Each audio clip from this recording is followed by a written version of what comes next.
लेकिन अब प्रश्न उठता है कि संत प्रायः अपने चरण पकड़ने नहीं देते।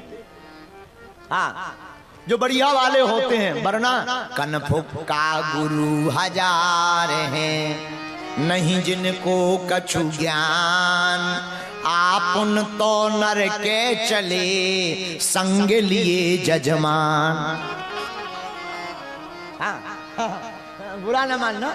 हाँ, ऐसे भी है भाई, जो वास्तविक संत होते हैं वो चरण पकड़ने नहीं देते, वो पहले पात्रता देखते हैं, पहले सुपात्र बनाते हैं, कुपात्र को सुपात्र बनाते हैं, अभक्त को भक्त बनाते हैं, नास्तिक को आस्तिक बनाते हैं, संसार के प्रेमी को भगवान का पागल बनाते हैं, फिर अपने चरण पकड़वाते हैं। अब तुम्हें डायरेक्ट मिल जाए 50,000 की गड्डी में कोई बाबा जी तो समझ जाइए चले नरक में ठेलम ठेला। हाँ, बुरा ना मानना, सच बात है, ये अतिशयोक्ति नहीं है। वैसे हमें माया के प्रवचन कहने नहीं चाहिए, क्योंकि हम भी माया लेकर के ही प्रवचन बोल रहे। तो आपको हम बहुत विनम्रता पूर्वक कहें कि ऐसे संतों के चरण पकड़ो जिनके चरण पकड़ने से भगवंत की और हनुमंत की कृपा हो जाए। बोलो जय सिया राम। हाँ, तो प्रश्न रह गया, संतों के चरण कैसे पकड़े, संतों को पाए कैसे? संतों को पाने के 3 उपाय, सेवा, समर्पण और श्रद्धा। उनकी वाणी से जो निकला है उस सेवा को करके दिखाओ। अब आजकल सेवादार बहुत दिखते हैं, सेवा नहीं दिखती है। पहले के जमाने में सेवादार कम होते थे, सेवा ज्यादा होती थी। आज के जमाने में गुरुजी छिप रहे, चेले छप रहे। हमारी यूपी में एक जगह कथा हुई, अब नाम नहीं बताएंगे वरना वो आदमी FIR कर देगा। यूपी में एक जगह कथा हुई, रात को हम कथा करने के लिए गाड़ी पर अपने पूरे ताम झाम मंजीरा वाले, ढोल मंजीरा वाले भर के लेकर गए, पूरी मंडली। रात को 9-10 बजे हमने यूपी के उस शहर में प्रवेश किया। जगह जगह बैनर लगे स्वागत के, लेकिन जो बैनर लगे उसमें यजमान की फोटो इतनी बड़ी और हमारी एकदम कोने में चिरैया सी, इतनी छोटी, वो भी एक कोने में साइड में। हमने गाड़ी रुकवाई, हम कहा रोको, ये तो हम ही लग रहा है। ड्राइवर बोला नहीं नहीं गुरुजी आप ही हैं। हमने कहा इतने छोटी। और सच बताएं, एक बैनर खंबा में नीचे लगा था, हमने गाड़ी से उतर के बिल्कुल नापा, मुश्किल से 6-7 अंगुल की। और जजमान की फोटो 8 फुटिया, 8 फुट का, कहीं ऐसे हाथ जोड़े, कहीं कलश रखें, कहीं एकदम ऐसे हाथ जोड़े बिल्कुल सांसदी पे खड़ो हो जैसे, और हमें वोट दे करके जिताना हो। तरह तरह के पोजीशन में हमने फोटो देखी। जैसे ही यजमान के घर गए उसने आरती की, आइए गुरुजी आइए आइए आइए आइए। हमने कहा खुश रहो खुश रहो। नहीं नहीं बैठिए। हम कहा बैठे तो बाद में, पहले ये बताओ बैनर में हमारी फोटो क्यों छपवा दी? बोला क्यों? अरे हम कहा हमारी जरूरत ही नहीं थी फोटो की, इतना लिख मत देते कि ये कथा व्यास आ रहा है बागेश्वर सरकार, बस ये फोटो छापने की क्या जरूरत है? बोले नहीं नहीं गुरुजी आप कथा वक्ता है, आपकी फोटो तो जरूरी है। हम कहा ठटरी के बरी इतनी बड़ी भी नहीं लगानी चाहिए, जरूरी तो है पर इतनी फोटो नहीं लगानी चाहिए, कम से कम ठीक ठाक छोटी लगाते। फिर वो बाद में समझ गया। इस उदाहरण से हम आपको ये समझाना चाहते हैं कि कई चेले ऐसे ही होते हैं जो स्वयं छपते हैं, गुरुजी छिपते हैं। इसीलिए शिष्यों को छपने के पीछे नहीं पड़ना चाहिए कि गुरुजी हमको धन्यवाद दें कि हम बढ़िया हैं, संत हमको देखें। नहीं नहीं, जैसे पूज्य श्री महायोगी सिद्ध बाबा जी महाराज, परम पूज्य जगत गुरु श्री रामकृष्णाचार्य जी महाराज जी ने संकल्प लिया कि अब यहां पर राम मंदिर बनेगा। भारत में तो बन गया, अब नेपाल का भी राम मंदिर होगा। अब इनके परिकर का काम है कि अपने जीवन के कुछ समय का भाग समय निकालकर तन मन धन से सेवा करके पूज्य गुरु जी के संकल्प को पूरा करने का दृढ़ लेना चाहिए। ये इनका काम है। तो ये हो गई सेवा। गुरु देखो महात्माओं को पाने के 3 उपाय हम बता रहे हैं। पहला सेवा, दूसरा समर्पण। समर्पण कितना अनन्य, जो है सो गुरु जी, जो भी है जीवन काल में सब गुरु जी से ऐसा मान करके जो समर्पण करता है वह सच्चा और अच्छा शिष्य कहलाता। और तीसरी है श्रद्धा। श्रद्धा को भी कभी डगमगाना नहीं चाहिए। अब आजकल के शिष्यों की श्रद्धा भी बड़ी गजब की है। इनको हर महीने में नया बाबा चाहिए, नए गुरुजी चाहिए, कभी फूंकने वाले गुरुजी चाहिए, कभी जटाओं वाले गुरुजी चाहिए, नया दरबार चाहिए, पर्ची वाला दरबार, मुगदर वाला दरबार, लाठी वाला दरबार। अब तो केवल बंदूक वाला भर रह गया। हाँ, अब नया नया सब चाहिए।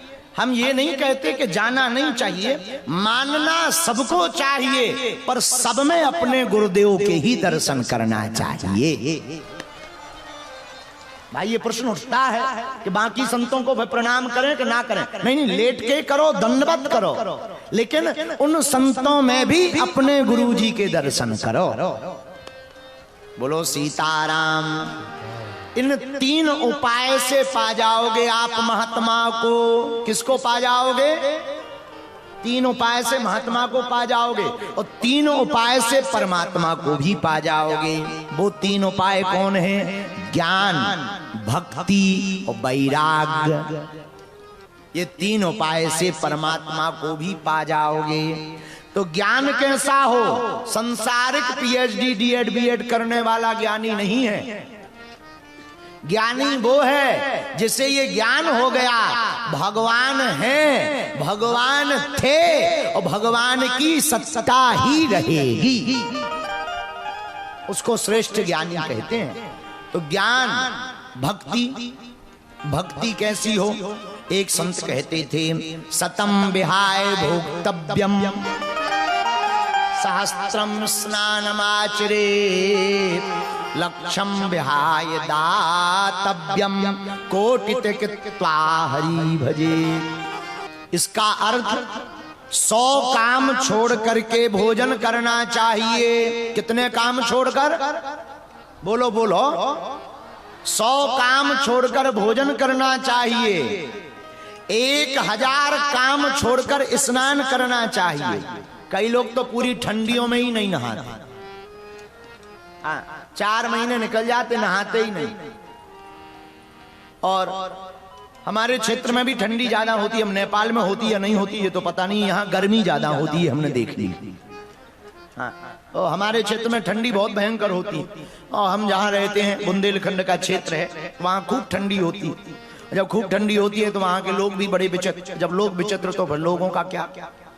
लेकिन सतम विहाय भोक्तव्यम, 100 काम छोड़कर भोजन करना चाहिए। 1000 काम छोड़कर स्नान करना चाहिए।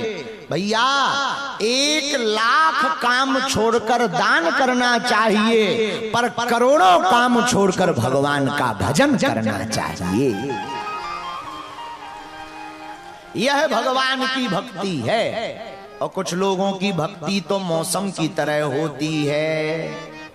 नवरात्रि आएंगी, ओम जय अम्बे गौरी मैया जय श्यामा गौरी। और नवरात्रि पूरी हो गई, सोई बदल गए 10वें दिन से जय बजरंग बली। कई लोग ऐसी भक्ति भी करते हैं, 9 दिन कुछ नहीं खाएंगे पिएंगे, 10वें दिन 1 साल का खा जाएंगे पी जाएंगे। हमने एक बात बोली थी तो कई लोगों को बुरा लग गई थी। अब लग गई है तो पेट की गोली खा लें। देखो हम बोलने से नहीं चूकेंगे, जो बात सत्य है वो बोलेंगे, क्योंकि अगर व्यास पीठ ही सत्य नहीं बोलेगी तो जिम्मेवारी किसकी है फिर? अब गर्मी आ गई, गर्मियों में बड़े बड़े हजारों मुर्गा खाने वाले भी पंछियों को पानी पिलाने का ज्ञान देते हैं कि चिड़ियों को पानी पिलाना चाहिए। जो बड़े बड़े मुर्गा पाते हैं वो कहते हैं चिड़ियों को पानी पिलाना चाहिए। हम आपको निवेदन करना चाह रहे हैं हाथ जोड़ करके, भगवान की भक्ति माला लेना नहीं है, भगवान की भक्ति तिलक लगाना नहीं है, भगवान की भक्ति वस्त्र बदलना नहीं है, भगवान की भक्ति तो आजपा जप है। श्वास जैसे चलती है वैसे ही भगवान का नाम जप चलता रहे। बोलो सीताराम। तो पहला उपाय है ज्ञान परमात्मा को पाने का, लेकिन ज्ञान से ज्ञानाभिमान आ सकता है, इसलिए ज्ञान में सावधान रहें। दूसरा उपाय है भक्ति और तीसरा उपाय है वैराग्य। क्या उपाय है? वैराग्य। ये वैराग्य क्या है? चरण पादुका छोड़ देने वाला क्या बैरागी हो जाता है? कपड़े छोड़ देने वाला क्या बैरागी हो जाता? कई लोग कच्छा तो त्याग देते हैं, इच्छा नहीं त्यागते, उन्हें बैरागी नहीं कहा जाएगा। कच्छा त्याग करके इच्छा पकड़ने वाले बैरागी नहीं है। बैरागी का मतलब है जिस व्यक्ति ने बुरे कर्मों से वैराग्य धारण कर लिया, बुरे लोगों का साथ छोड़ दिया और सनातन धर्म का विरोध करने वालों को मुंह तोड़ जवाब देना प्रारंभ कर दिया, वही सच्चा और अच्छा बैरागी है। बोलो सीताराम। जोर से बोलो और जोर से बोलो। तो महात्मा को पाने के तीन उपाय, परमात्मा को पाने के तीन उपाय, इन तीनों उपायों में सबसे बढ़िया उपाय है मेरा तार प्रभु से जोड़े ऐसा कोई संत मिले।